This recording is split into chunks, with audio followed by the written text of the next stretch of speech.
Seigneur Jésus, nous te disons merci en ce jour et nous bénissons ton saint nom parce que tu nous rassembles dans ta présence. Tu nous rassembles ainsi régulièrement, chaque jour à la première heure, Seigneur, pour nous apprendre comment demeurer dans ta présence, comment admirer ta présence, comment profiter de ta merveilleuse présence. Nous te disons merci pour ce nouveau jour. Nous te disons merci pour ce jour du mardi 13 octobre 2020. Seigneur, nous sommes là pour que tu nous fasses du bien. Nous voulons, durant ce temps de méditation, demeurer, Seigneur, dans ta présence, admirer ta présence. Ta parole le dit si bien dans le psaume 23.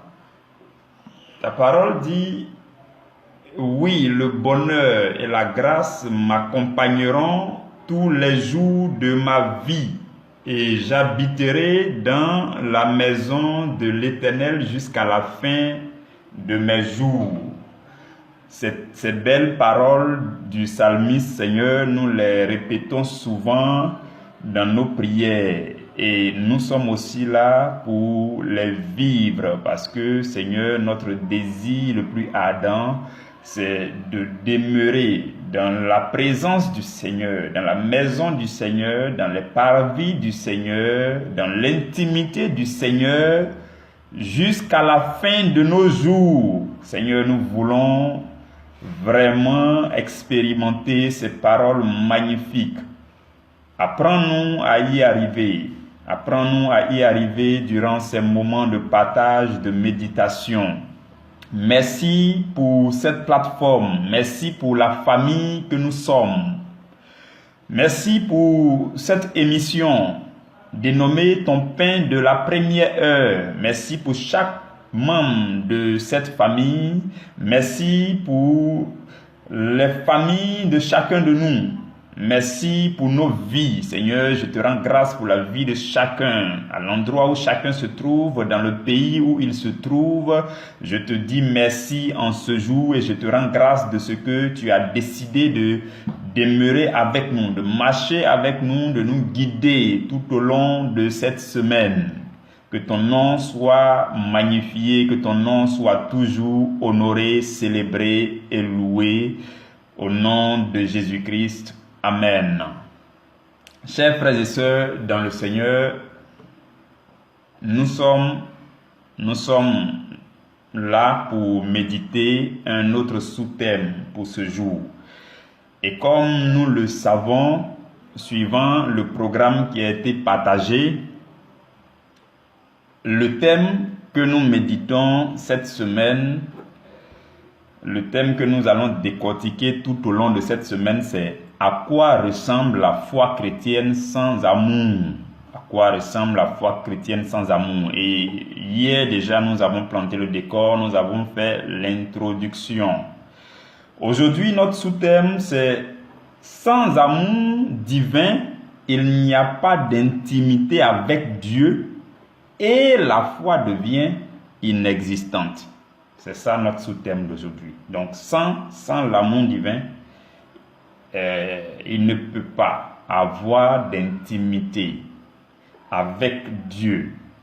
Et quiconque n'a pas d'intimité avec Dieu, évidemment, sa foi n'existera pas. Sa foi sera comme inexistante. Donc, ce sont ces choses que ensemble nous allons méditer aujourd'hui. Nous allons ensemble lire dans le livre de Jean, chapitre 4, le verset 23. Mais permettez qu'on lise aussi le verset 24. Jean, chapitre 4, verset 23 et 24. Je lis la parole du Seigneur.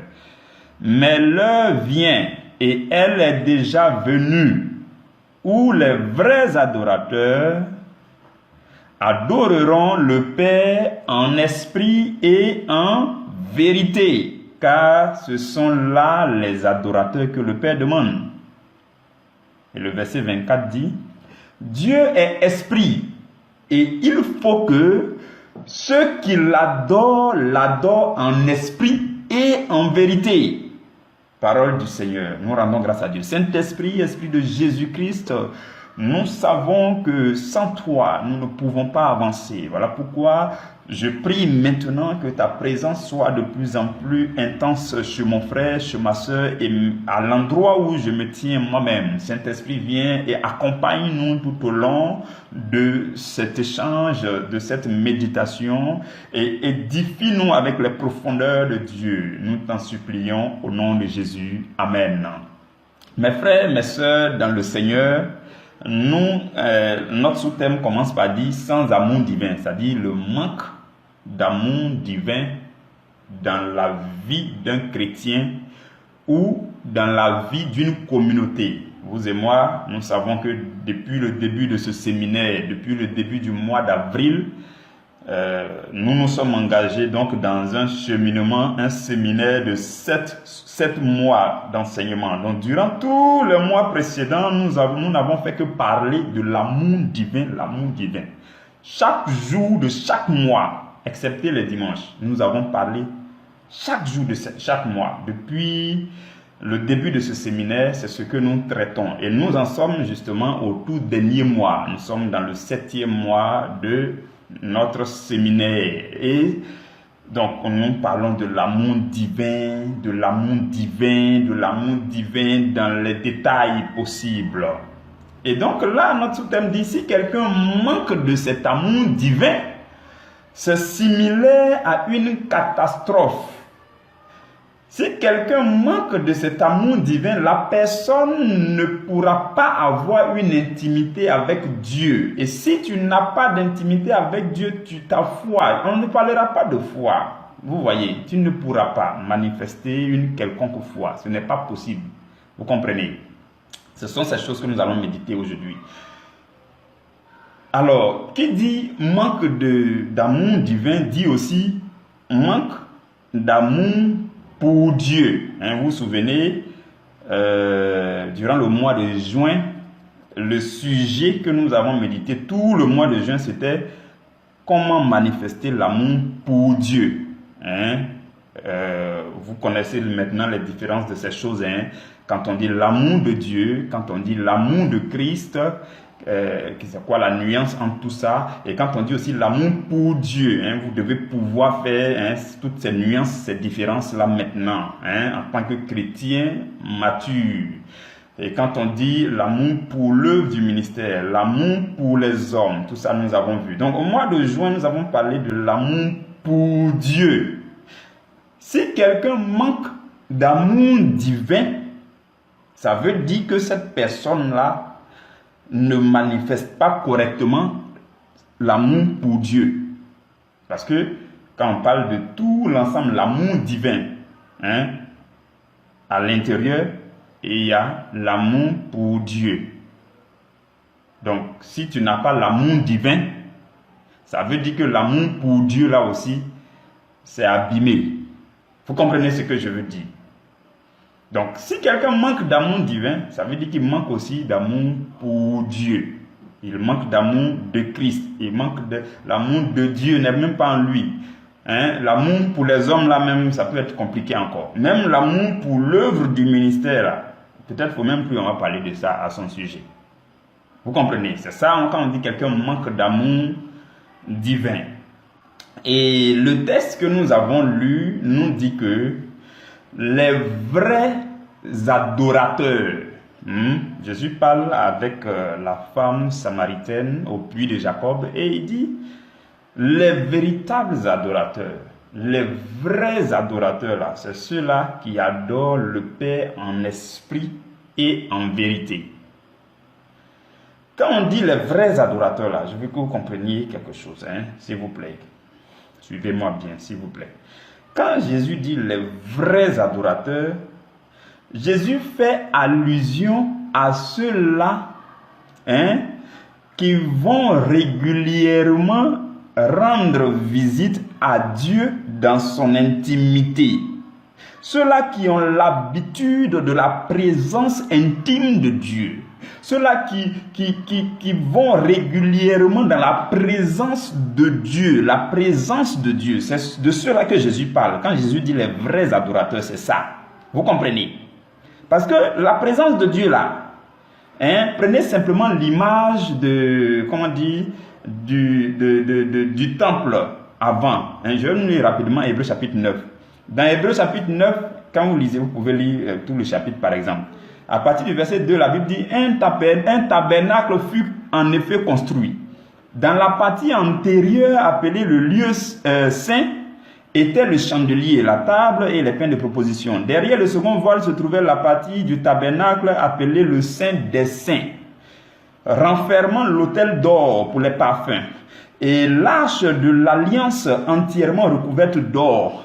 Il y avait dans l'arche un vase d'or contenant la manne, la verge d'Aaron qui avait fleuri, et les tables de l'alliance. Au-dessus de l'arche étaient les chérubins de la gloire couvrant leurs ombres, ainsi de suite, ainsi de suite, et ainsi de suite. Ok, vous le savez, quand on dit la présence de Dieu, on peut voir trois espaces différents, trois compartiments différents. Il y a ce qu'on appelle les parvis extérieurs. On peut même voir 4, parce qu'il y a hors du parvis, ceux même qui ne sont pas dans la présence de Dieu du tout là. Eux, ils sont hors même du parvis extérieur. Maintenant, il y a le parvis extérieur. Ensuite, quand on parle d'entrer dans la présence de Dieu même là, il y a le parvis intérieur. Les parvis intérieurs. Parvis intérieur là, quand tu vis chaque jour, tu marches, tu vas à l'école, tu vas au travail, tu fais tes trucs, et puis de temps en temps, tu penses à Dieu là. C'est que tu vis dans les parvis intérieur, tu vis au moins dans les parvis. Voilà, vous comprenez. C'est-à-dire, toi au moins tu as de temps en temps quelques pensées pour Dieu. Tu es dans les parvis. Tu vis dans les parvis. Vous comprenez, hein? Suivez-moi très bien et puis comprenez ces images-là. Et quand tu prends de temps en temps des moments de méditation, de plus en plus intimes, c'est-à-dire tu quittes les parvis et puis tu fais quelques pas pour évoluer dans le prochain endroit qu'on appelle le lieu saint.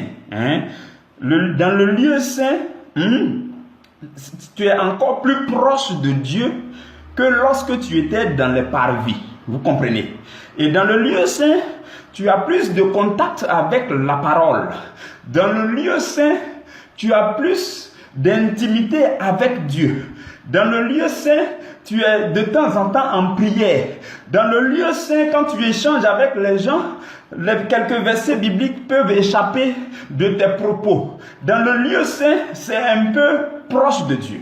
Vous comprenez? C'est comme ça le fait de vivre dans le lieu saint encore. De temps en temps, il y a des cantiques que tu fredonnes. Vous comprenez? Même quand tu es en train de marcher, même quand tu es à la cuisine, vous voyez que tu as quelques pensées pour Dieu, de plus en plus fortement. Tu es dans le lieu saint. Tu as fait quelques pas pour avancer et tu as dépassé les parvis. Tu es dans le lieu saint. Vous comprenez? Maintenant, quand tu vas plus loin, vous voyez, quand tu vas plus loin, tu rentres dans la catégorie des vrais adorateurs. Quand tu vas plus loin, tu rentres dans l'intimité de Dieu. Avant, on appelait ça la Shekinah, c'est-à-dire la présence intime de Dieu. On appelait ça le Kabod. Vous comprenez, c'est la présence intime de Dieu. On appelle ça le lieu très saint ou encore dans le Saint des Saints. C'est au-delà du lieu saint.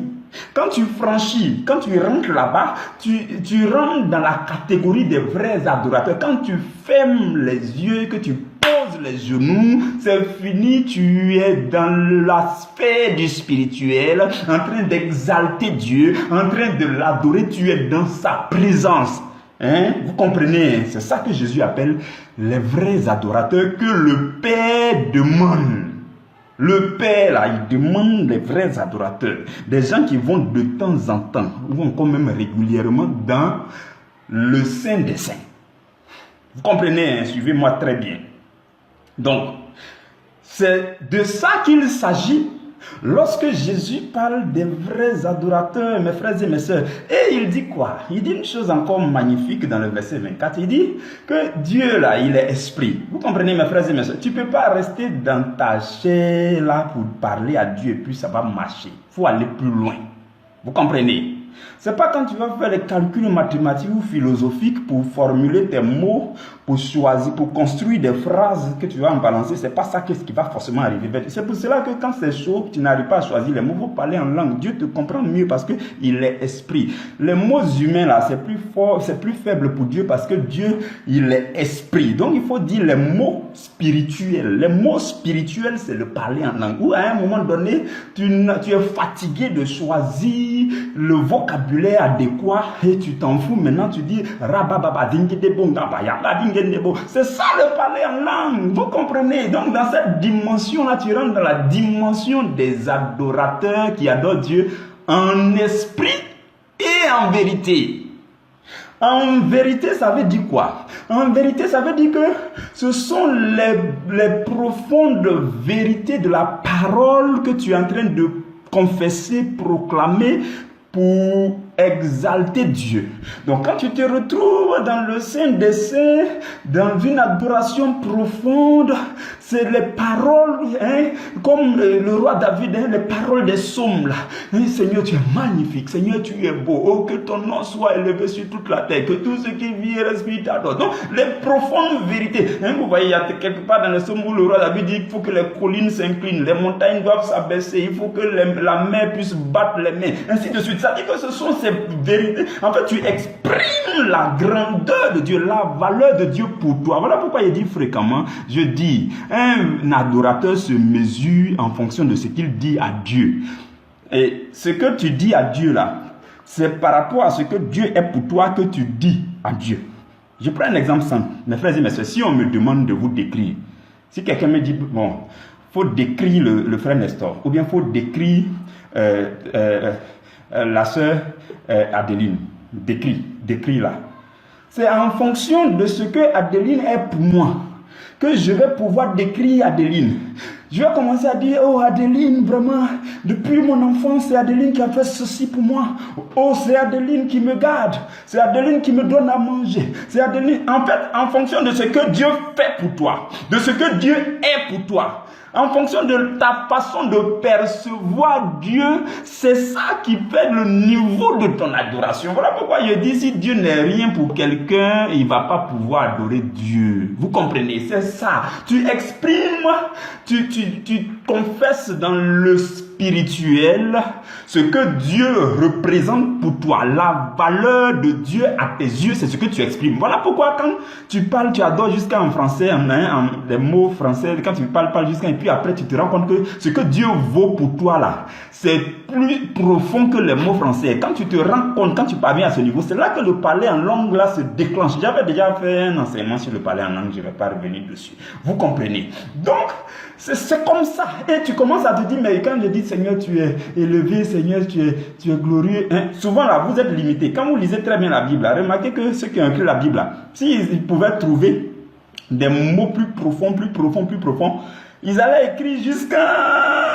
Par exemple, quand vous lisez dans Apocalypse 4 et puis 5, quand la Bible dit que non, les 24 vieillards, les 4 êtres vivants se sont prosternés et puis ils adorent Dieu pour dire gloire, louange, honneur, souveraineté, élévation, ils ont cité jusqu'à ils sont fatigués. Je suis sûr que l'apôtre Jean, quand il écrivait ça là, ce que lui il a vu là était plus profond que le nombre de mots que vous voyez dans la Bible là. Il aurait voulu avoir les mots plus profonds, plus une diversité de mots pour le dire. Voilà pourquoi on dit diversité de langue. Donc je suis sûr que l'apôtre Jean même là, si tu lui donnais le micro, il va commencer à parler en langue. Parce que ce qu'il a vu là est plus profond que les mots français qu'il a écrits là. Mais il a tout fait pour écrire pour que tu comprennes. Mais il faut comprendre en tant qu'adorateur qu'au-delà de ces mots là sont plus faibles. Il faut choisir les mots. Donc si tu es à court de mots, que le français même est limité, c'est une langue humaine, c'est trop limité. Si tu es à court de mots, bascule en langue. Tu vas sentir ton cœur en train de débiter des choses profondes et tu sentiras que Dieu est en train d'être exalté. C'est ça le véritable adorateur. Ça se passe convenablement dans le lieu très saint. Et ce sont les vrais adorateurs qui sont concernés. Et ce sont ces adorateurs-là que le Père demande. Vous comprenez? Qu'est-ce que je veux dire par là? Je veux dire que si tu n'aimes pas quelqu'un, si tu manques d'amour, tu ne peux pas aller dans son intimité. Notre sous-thème dit sans amour divin, la foi est inexistante. Si tu n'aimes pas, tu n'as pas l'amour divin, ça veut dire que tu ne manifestes pas l'amour pour Dieu. Et je me souviens qu'on a dit que une manière de manifester l'amour pour Dieu, c'est l'adoration. C'est ça. Quand vous aimez Dieu, vous aimez jusqu'à quand vous dites je veux manifester mon amour, ça commence même par l'adoration profonde. Tu dis des grandes choses à Dieu pour l'exalter, pour l'élever. C'est ça l'amour pour Dieu. Manifester l'amour pour Dieu. Vous comprenez? Si tu n'as pas l'amour divin, tu ne peux même pas le faire. Si tu n'as pas l'amour divin, tu ne peux même pas aller dans l'intimité de Dieu. Si tu n'as pas l'amour divin, quand tu commences à prier, même tu as sommeil. Si tu n'as pas l'amour divin, après 2 minutes de prière, tu n'as plus de mots à dire. Si tu n'as pas l'amour divin, tu ne peux pas expérimenter la véritable intimité de notre Dieu. Tu ne peux pas arriver dans le Saint des Saints. Vous comprenez? Vous me suivez très bien. Maintenant, si toi, tu n'arrives pas dans le Saint des Saints là-haut, moi, je me demande comment tu vas faire pour que ta foi puisse augmenter. C'est ça la question. C'est ça. Je me demande comment tu vas faire pour que ta foi puisse grandir. Parce que la foi là, comme je nous l'ai déjà dit et je le redis, la foi c'est une force spirituelle. Et la foi augmente et devient de plus en plus forte lorsque nous sommes dans l'intimité du Seigneur. C'est là que ta foi se recharge. Ça, vous comprenez, la foi là, c'est comme une force qui se recharge. Et quand ça se diminue un peu, ça se recharge encore. Ça se recharge avec quoi? Avec la présence intime de Dieu. Et pour être dans la présence intime de Dieu, il faut aimer Dieu. Oui, il faut aimer Dieu. Quelqu'un que tu n'aimes pas, tu ne peux pas durer dans sa présence. Prenez l'exemple avec vos amis et autres. Tu n'aimes pas la tête de quelqu'un. Bon, je ne sais pas c'est quoi le problème entre vous deux. Ça, je ne sais pas. Moi, je donne mon exemple. Si tu n'aimes pas trop le visage de quelqu'un, tu as du mal à durer dans sa présence. Donc, si vous n'avez pas l'amour divin, il sera difficile pour vous de demeurer dans la présence de Dieu. Et si vous ne pouvez pas demeurer dans la présence de Dieu, votre foi, la force spirituelle qu'on appelle la foi, vous ne serez pas rechargé de ça. Vous serez faible. Vous aurez une personnalité faible. Vous comprenez? Comprenez, mes frères et mes soeurs, la foi là. C'est vrai que ce n'est pas le sujet de la foi en tant que tel. Mais un jour, on va parler de la foi dans le détail possible. Donc, la foi n'augmentera que si vous êtes fréquemment dans la présence de Dieu. La foi n'augmentera que si vous vous frottez à Dieu. La Bible dit quoi dans Romains 10, 17 que vous connaissez tous? La Bible dit la foi vient de ce qu'on entend et de ce qu'on entend de la parole de Christ. Donc, la foi vient lorsque tu es dans les exercices de piété. Quand tu es tout fréquemment dans les exercices de piété, ceux qui sont sur le groupe B, j'avais fait un mois de séminaire là-bas où je voulais parler seulement de la consécration à la vie chrétienne. Qu'est-ce qui doit remplir la vie du chrétien? La vie chrétienne, là, c'est une consécration, je vous dis en même temps. Ça, vous devez le savoir. Quand tu dis je suis chrétien, là, ça veut dire que tu as dédié ta vie à Dieu. Tu as collecté toute ta vie là, et puis tu as fourré ça sous le contrôle du Saint-Esprit. Voilà, c'est ça qu'on appelle la vie chrétienne. Donc, c'est une consécration. Tu te dédies à Dieu. Tu dis, Seigneur, je t'appartiens. Donc, quand tu as dit à quelqu'un, je t'appartiens là, il y a certaines choses que tu dois faire pour que la personne puisse te guider. Il y a une certaine souplesse que tu dois faire pour que la personne puisse il est le potier, toi tu es le vase. Donc, toi tu es l'argile, pardon. Donc, comment il doit former telle forme avec toi? C'est toi qui dois te laisser faire. Donc, c'est une consécration. Tu t'abandonnes à la personne. Donc, la foi se nourrit de tout ce qu'on reçoit lorsque on est dans la présence intime de Dieu. Les exercices de piété, vous voyez, les temps de méditation de la parole. Tu prends ta Bible, et puis tu te mets dans le coin du recoin de la maison, à une heure très calme. Puis tu rentres dans la parole. Et puis tu dis à Dieu, parle-moi. Et puis tu médites la parole, tu lis la Bible. Et puis Dieu te parle. Ça, ça fait partie de ce qu'il faut, des manières d'être dans la présence de Dieu. Ou bien à travers le temps de prière d'adoration, tu dis Seigneur, je t'aime, Seigneur, apprends-moi à t'aimer. Oh roi de gloire, je m'abandonne à toi. Oh Seigneur, ma vie t'appartient. Oh Seigneur, tu es mon roi, tu es ma vie. Oh Seigneur. Ainsi de suite, ça c'est les prières. Et puis, les temps de jeûne aussi, ça vient pour affiner la chose. Vous voyez. Quand tu manges là, c'est compliqué de bien percevoir Dieu. Donc de temps en temps, tu m'imposes sur la nourriture, tu jeûnes un peu. Là, comme ça, tu seras un peu lucide. Et puis voilà, tu vas bien voir Dieu. Tu ne vas pas voir Dieu de façon floue. Ce qui fait qu'on voit Dieu de façon floue là, c'est à cause des choses charnelles, la gravité charnelle. Certains peuvent me comprendre dans ce qu'il dit là. Donc, il y a une attraction charnelle qui attire l'homme vers le bas. Comme la terre attire tout ce qui est au-dessus de la terre, là, ça les attire et puis on est collé sur la terre. Là. Il y a une attraction charnelle qui attire l'homme vers le bas. Et plus tu bouffes, tu n'as jamais jeûné, tu seras beaucoup plus charnel, je te le dis. De temps en temps, il faut que tu jeûnes. Quand tu jeûnes, ça te permet d'oublier un peu certaines choses, de te priver de certaines choses dans la nourriture pour te concentrer un peu sur Dieu. Voilà. Et tu peux bien percevoir Dieu. C'est comme ça. Donc, c'est la présence de Dieu à travers toutes ces choses-là qui vont faire que ta foi sera nourrie. Et pour être dans la présence de Dieu de cette façon, pour observer toutes ces choses, il faut bien que tu aies un minimum d'amour divin qui te pousse dans la présence de Dieu. Et une fois dans la présence de Dieu, ta foi se recharge et se charge. Donc la foi chrétienne là, il ne faut même pas on va parler de foi chrétienne si quelqu'un n'a pas l'amour divin, si quelqu'un n'aime pas Dieu là, si quelqu'un ne fait rien pour être dans la présence de Dieu, il ne faut même pas vous allez venir parler de foi ici. Ta foi là, ça va pas aller quelque part. Ça peut pas aller quelque part. Vous comprenez? Aimer Dieu là, quand tu dis la foi là, tu termines par dire quoi? Au nom de Jésus. Non, le Jésus là, tu dois être dans son intimité. Il doit te rencontrer. Jésus veut te voir. Il y a beaucoup, Jésus cherche, il ne les trouve pas. Vous vous cachez. Vous partez où? Jésus vous attend dans la Bible. Mais toi, tu fuis ta Bible. Comment Jésus va te rencontrer? Et puis tu dis, oh Seigneur, même il ne me voit pas. Il veut te voir, il t'attend au fond de ta Bible. Il faut aller ouvrir, tu vas méditer de temps en temps. Il a besoin de voir tes deux genoux au sol, les deux mains levées pour dire, Seigneur, voici mon cœur. Et puis tu déconnectes toutes tes pensées de tout ce qui est dehors, beaucoup de choses dehors. Là, tu déconnectes là-bas et puis tu ramènes toute ta pensée. Tu dis, Seigneur, me voici. Quand tu dis, Seigneur, me voici, il te pointe le doigt vers ton cœur et puis dit, voici, enlève ça. Et puis tu pleures devant lui, tu te répands. Quand tu sors de là, tu es renouvelé, tu es neuf. Vous comprenez? Dieu cherche beaucoup de personnes, Dieu ne les trouve pas. Vous fuyez Dieu. Les gens fuient Dieu. Une fois dans une de mes prédications, j'ai dit cela, ça fait rire aux gens. J'ai dit, mais il y a beaucoup qui fuient Dieu. Il y a des gens qui, quand tu dis que non, quand tu fermes les yeux, tu veux prier, tu as peur là. C'est vrai que tu n'as pas l'habitude de la présence de Dieu. Donc quand tu veux faire ça, même toi, tu te demandes comment Dieu va se révéler à toi. Oh, mais est-ce que ça n'a pas fait peur? Est-ce que tu fuis Dieu depuis? Il faut venir, il veut te rencontrer. Ouvre ta Bible. Prie. Sois dans son intimité. Prends 1 jour, 2 jours, 3 jours de jeûne. Cherche Dieu. La Bible dit que Dieu se lève trouvé par ceux-là qui le cherchent. Et ceux-là qui le cherchent en vérité. Si tu le cherches sincèrement, il va se laisser trouver par toi. Vous comprenez? C'est comme ça. C'est comme ça. C'est vraiment comme ça.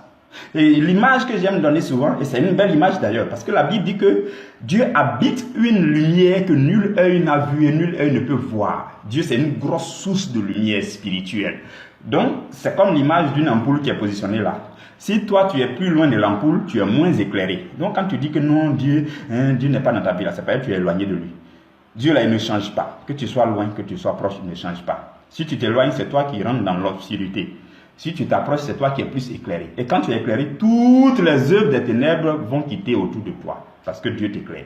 Vous comprenez?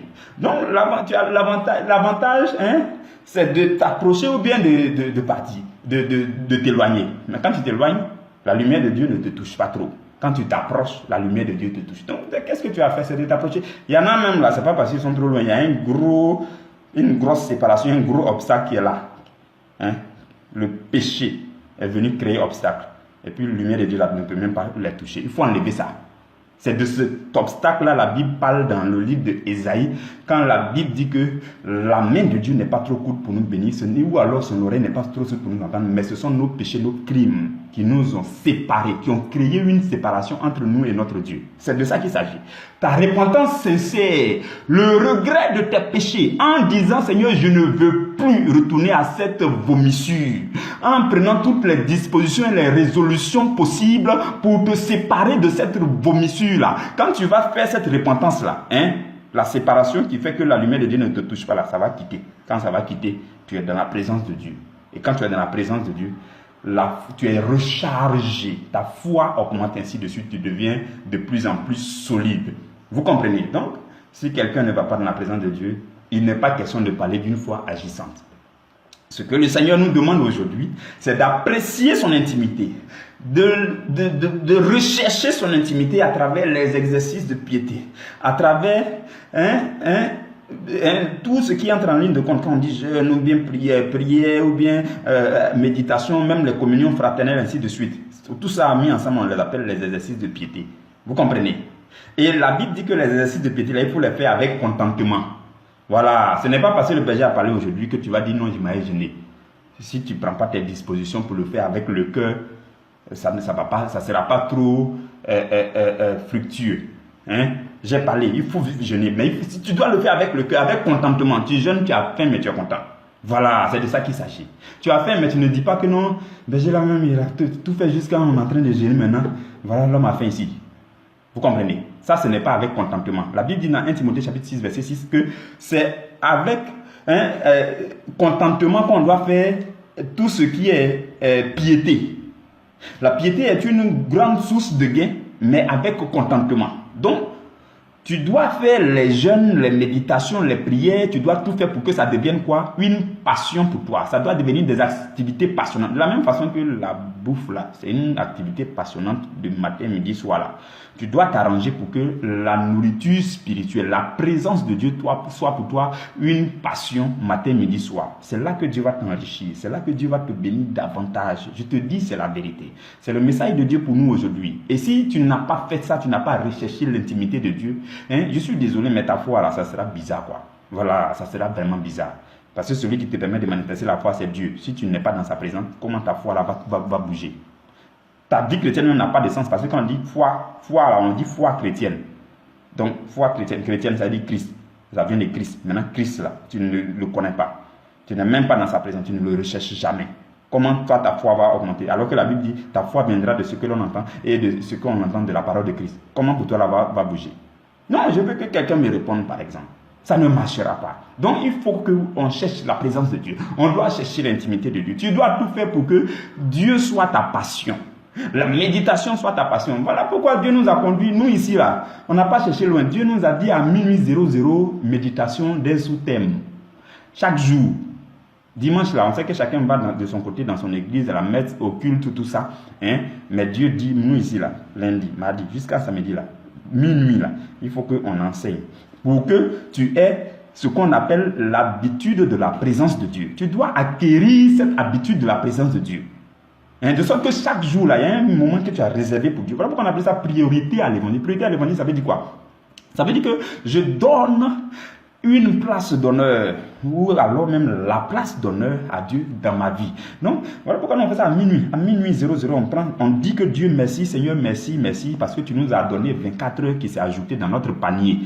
Dans les 24 heures, on prend 30 minutes, 40 minutes, Seigneur, on te donne au milieu de la méditation. On t'offre ça.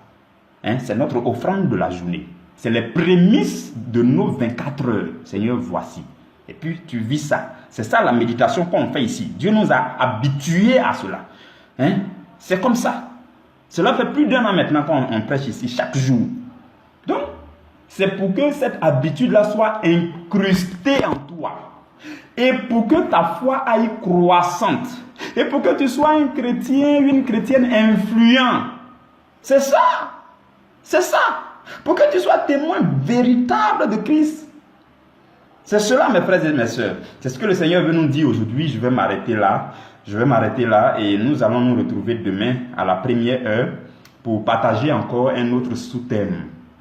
Le sous-thème de demain, ça sera le manque d'amour divin ralentit l'avancement de l'œuvre du ministère. On va voir demain à quoi ça ressemble. C'est quoi? À quoi ressemble la vie chrétienne lorsque l'amour divin manque encore? On continue dans ce thème-là. Que Dieu vous bénisse, que Dieu vous garde, que le sang de Jésus ne cesse de vous couvrir. Que le sang de Jésus soit pour vous votre couverture. Que le sang de Jésus soit aussi votre tapis. Le tapis rouge qui se déballe tout le temps devant vous lorsque vous vous déplacez. Que le feu du Saint-Esprit, au-delà du sang de Jésus, que le feu du Saint-Esprit soit le mur qui vous entoure. Et que tout ce qui ne confesse pas le nom de Dieu soit consumé, soit dévoré par ce feu-là. Au nom de Jésus-Christ de Nazareth. Soyez bénis chez vous, que Dieu vous garde. Rendez-vous demain à la première heure.